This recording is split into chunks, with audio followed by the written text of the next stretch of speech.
Our daily burst of joy today is taken from 1 Corinthians 3:16, and it says, "Don't you know that you yourselves are God's temple and that God's Spirit lives in you?" Yes, as a follower of Jesus, that's someone who has put their faith in Jesus. Those people they become God's temple because his Spirit lives in them. Followers of Jesus are a physical dwelling place of the Holy Spirit.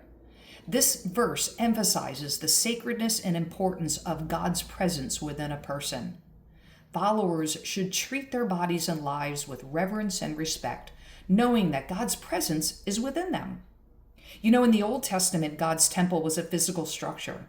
But now, since Jesus came, followers of Jesus, that encompasses his whole church, his whole group of followers of his are his temple.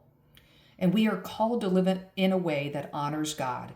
So yes, we as followers should treat our bodies as sacred spaces because again, God dwells within them.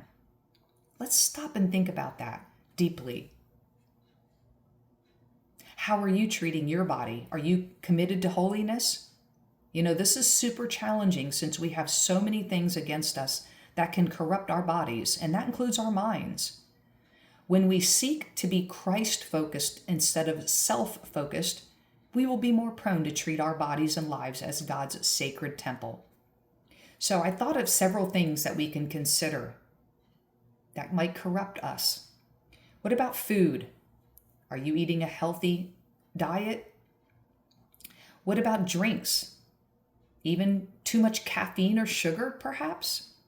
What about drugs, alcohol, tobacco, any kind of smoking, sexual immorality, pornography, even clothing that we wear that could eventually lead us into sin? Exercise, too much, too little, stress, sleep or work, too much, too little again, unforgiveness. Actually, negative emotions and attitudes can really affect us too, like bitterness, anger, yes, unforgiveness, resentment, even worldly passions, desires, idols, etc. All of these can hinder our spiritual growth and create a barrier to a healthy relationship with God.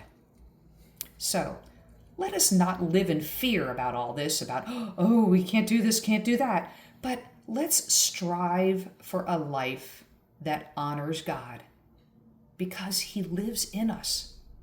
He lives in those who have put their faith in him. May that be you today. God bless you.